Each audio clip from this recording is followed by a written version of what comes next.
welcome back to Let's Talk. My name is John, and today here on the channel, we are going to be talking about the Universal Monsters 4K Blu-ray Volume 1, released back in 2021, and the 4 films that are in that collection, including Dracula, Frankenstein, The Invisible Man, and The Wolfman. So the Universal Monsters are some of the most recognizable characters in film history. They came out originally back in 1931 with Dracula. That same year we got Frankenstein. In 1933 we got The Invisible Man. And then in 1941 we got The Wolfman. And all 4 of these characters have been used in future films, been spoofed, satired. They're just that famous. The movie Ed Wood really explores the character of Dracula's actor, Bela Lugosi, because he's most famous for playing Dracula. And the character of Dracula that he plays in that film is really what set the standard of not just vampires, but of the Dracula character going forward. The voice, that voice is just so iconic. Children of the night, what music they make. Now, that film is probably my least favorite that's in this 4-film collection, mainly because it is just so hard to look past a lot of the flaws of the time of 1931. That movie, you're trying to cover up a lot of the effects. Every time he goes in to bite somebody's neck, we have to cut away. That's all of just the time. It's very hard to listen to Bela Lugosi speak just because I'm such a huge fan of Ed Wood, and I'm such a huge fan of that film, that every time I hear Bela Lugosi speak in that movie, I just think of the actor who plays his character in Ed Wood. Fuck you! The way he speaks in that movie and how he talks about the Dracula character, I just see it in my head the whole time I'm watching this movie. But the movie is still so atmospheric. It's still so good. It really does deserve its flowers for setting the standard of horror films going forward. And that very same year, we got Frankenstein. Frankenstein, everyone always thinks that the monster's Frankenstein, but no, that's Frankenstein's monster. The doctor is Frankenstein. And this tale actually really does surprise me at how well it holds up to this very day. Again, coming out the same year as Dracula. Dracula also has a Spanish version that came out that very same year. I feel like Frankenstein is actually worlds better, in my opinion, than Dracula. I mean, they really go for it in that movie. Frankenstein's monster accidentally kills a kid in that movie, throws her in the water, she drowns to death, the father picks her up, comes running into the city. Dracula is a metaphor for sex, while Frankenstein and the Wolfman, those are tragedies, man. It's a tragic tale. Dr. Frankenstein wants to create life. That's what he's going for. He makes a mistake. He sends his goon out there to get a brain. He grabs the wrong one. And this poor guy, he creates this monster, a monster who doesn't really know what he's living for. He's just trying to fit in the world, and there's just no possible way he can. He's too strong. He doesn't realize his own strength. He just wants to be accepted, but he's never going to be accepted. And he has to learn that lesson the hard way, even though he makes this incredibly tragic mistake in accidentally killing a child. You feel for him. You feel for the character. And just like Dracula, all the beautiful set design, the atmosphere that they create in this movie, Frankenstein holds up so well, even in 2023. 92 years later, Frankenstein still holds up. Again, though, it's just so hard to watch this movie without thinking of my personal favorite Mel Brooks movie, Young Frankenstein. My name, it's pronounced Frankenstein. Played by the great Gene Wilder. I absolutely love that movie, and the fact that they tried to use real Universal Monster sets really just makes it hard when you watch Frankenstein not to see Young Frankenstein in the movie, and it's great. I love that. That's why I think Young Frankenstein is the perfect spoof movie, because it really is spoofing the original Frankenstein. They do such a phenomenal job with all the jokes in that movie, but the original Frankenstein is still a stone-cold classic. And then that brings us to my personal favorite in this set, The Invisible Man. I think this movie still holds up to this very day. It is very, very entertaining. The effects are incredible. The fact that they were able to even do this back in 1933 really is a testament to how well this movie is made. Claude Rains stars as the Invisible Man, and Claude Rains was one of my favorite classical actors. He also appears in The Wolfman as Sir John, and many people probably most recognize him from Casablanca. But Claude Rains is really one of the best actors we've ever had, and he is going for it in The Invisible Man. How do you like that, eh? The Invisible Man is not as much of a tragic tale as Frankenstein or the Wolfman, but it is entertaining. I mean, this is really setting the standard of banging out one-liners. Here's your blooming bicycle. You can do what you like with it. How's that for the hairbrush, George Henry?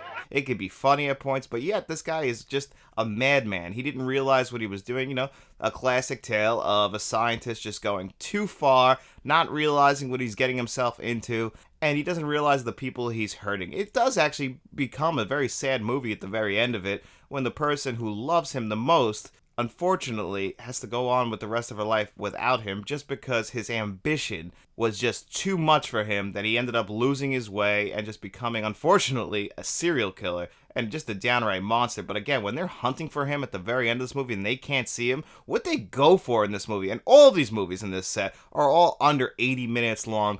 I mean, in and out, but they are entertaining throughout. All of them still good, hold up to this very day. You could really teach an editor in 2023 how to edit a film down and still tell a compelling tale in under 80 minutes. In the world today that we live in, where movies coming in are about 3.5 hours long, which I'm not complaining about. I love movies. You know, I feel like the length of a movie, as long as it's still telling a compelling story and doesn't feel like you have filler in there just to fill the time for no reason, I have no problem with the length of a film. But, I mean, these 4 films, none of them waste a minute. They're definitely just committed to the tale they're trying to tell, and I absolutely love that about all of them. And The Invisible Man is one that I absolutely go back to every single year. I enjoy it. I like it more than the remake of The Invisible Man, which I do like. They have no connection at all. They're telling very different tales. I just absolutely love Claude Rains' performance in The Invisible Man, and everyone around him is doing a great job as well. Just so entertaining. And then that brings us to 1941's The Wolf Man. And this one, I think, has the best set design of all of them. Great atmosphere, and this one is probably the most tragic. And I think it's because Lon Chaney Jr. does such a good job in the lead role. Just a man trying to find his own way in the world. You know, his father's a rich man. He's Sir John, played by Claude Rains. His brother had just recently passed away, so now he's the heir to the throne, essentially. But he doesn't really want that. That's not the kind of person he is. He's just a very genuine, caring individual, and again, Lon Chaney does such a good job portraying that on screen. This does set up all of the werewolf tropes going forward in all of the future films. That's the same thing that Dracula did with vampires, you know, Frankenstein's monster, all that stuff. They set the tropes for horror films going forward, but you see them all laid out here. Everything you would find out in like movies like An American Werewolf in London, and even today with shows like What We Do in the Shadows, all that stuff was set up here in The Wolfman or in Dracula. But this movie is so tragic. He just wants love, and he's just trying to live his own life the way he wants to live it, and he's never going to be allowed to. And then when he gets bitten by a werewolf, you know, that's it. Unfortunately, you know how this movie is going to end, and it's not going to be a happy ending for this character, and you really do feel for him, even when he does make mistakes, and it's really not his fault. He's under the possession of being a werewolf. You feel for the guy, because you just know that he deep down would never do these things, but unfortunately, he's going to be hunted for doing them because people did die at his hands. And I mean, again, this movie is just so good, still to this very day. Such a tragic tale. The one thing that obviously doesn't hold up is the wolf effects and makeup. They look very bad, very dated. Again, 1941. You can't really ask for more than that. It's going to be a long time. I did do a great job with the dissolves, showing how, like, his feet, like, that first time we see him turning into the werewolf, they just shoot on his feet, and we just see the dissolves into eventually him becoming the werewolf. It does work very well for 1941. I cannot imagine what it would be like in the theater seeing that on screen. But when you look at it through 2023 eyes, yeah, it's not scary at all, and it can look very cheesy, but you got to kind of take yourself out of that and just know, hey, this movie is about 80 years old. What do you expect? So if by some chance you haven't seen any of these 4 films that are in the Universal Monsters 4K Blu-ray set, I can highly recommend every single one of them. They're all enjoyable. They're all short. You're going to be in and out. They're great for this time of the year. It's for spooky season. They're definitely those classic films. As a horror fan, you owe it to yourself to check out. And now we're going to talk about these 4K Blu-rays. But first, if you are a fan of 4K Blu-ray reviews, movie reviews, lists, podcasts, and shorts, then this is the channel for you, and nothing would help this channel out more than by just simply liking this video and subscribing to the channel. It's alive! In the name of God! So, here we have it, the Universal Monsters 4K Blu-ray set Volume 1. I also own Volume 2. I'll be doing a review of that here on the channel as well. These have received their own individual releases as well, so you don't have to buy the entire box set. But the entire box set right now, if you go on thegroove.com, because it's like a universal hub almost, it's less than $40, and I'm going to be 100% honest with you. Right out of the gate, that is an absolute steal for what you get in this package. So first, beautiful packaging. You've seen this with most of Universal's releases, such as the Fast and Furious box set, the Back to the Future box set, even the Alfred Hitchcock collection. They all use the same exact design. You get a nice slipcover sleeve on the outside. You come inside. That's the hard casing right here. You know, that like almost looks like a book. They even have the line down the side to make it look like a book, which I really do love. You come inside, and each and every one of these has their own section with a 4K and a Blu-ray for each film, which I really, really love. My only complaint about all of these is, you know, I just am not a big fan of these sleeves when you have to slide the 4K or the Blu-ray out. It just scrapes along the bottom, and it doesn't create scratches. Like, these are very strong discs, but it can create scratches, and I don't like that. So I really, you know, honestly, I do love the design of these, and I love what they were going for, but I still would prefer the disc just be planted in where it's not touching the bottom. I just don't like that. That was just a personal opinion. I do really, really love the design, so it does kind of hurt me to say that because we would lose the artwork here if they did that. But unfortunately, I really would rather the disc be safe more than anything, because that's what you're really here for over the packaging, even though I absolutely do love the packaging. And all of these, like I said, come with the previous Blu-ray editions that had been released, and that's where all the scans that were redone. And now for all 4 of these, they're just putting HDR10 over them. So you do see a lot of improvements over the Blu-rays. I mean, these have never looked better, which is incredible because most of these movies are almost 100 years old now. And to make them look this modern, now that they look like a film that was purposely shot on 4K, like this looks a little bit older than that. It's still going to be grainy. Not that much grain though. Again, if you've seen these in previous editions, you know that these were grainy. You heard plenty of pops on the audio track, and these all have DTS HD 2.0 mono tracks on there, which is perfect again. And if you want to watch Dracula, there's an alternate score done by Philip Glass, who's one of my favorite composers out there. He did the score for The Thin Blue Line and Mishima, A Life in 4 Chapters. He just does a great job, and I actually prefer that alternate score he does for Dracula, and you can just turn that on right in the menus. A lot of these have commentary tracks, amazing bonus features on both the Blu-ray and the 4K. They really held nothing back, Universal, when it comes to this. Interviews, making ofs, everything. Just looking back at the actors, whether it be Boris Karloff, just looking back on his career. I mean, you have content for days loaded on every single one of these discs. The upgrade to the visuals is stunning. Now, is it going to look as good as a 2023 4K Blu-ray? Of course not. But you got to think about the source material of these and what they had to do to restore these to look and sound like this. It is absolutely incredible. It does still feel like a modern film, which is really unbelievable. The only thing is obviously 4K isn't going to cover the poor effects or everything they had to do at the time, but that's, you know, to be expected. You really can't complain about that stuff because it's the best they could do back in 1931 through 1941.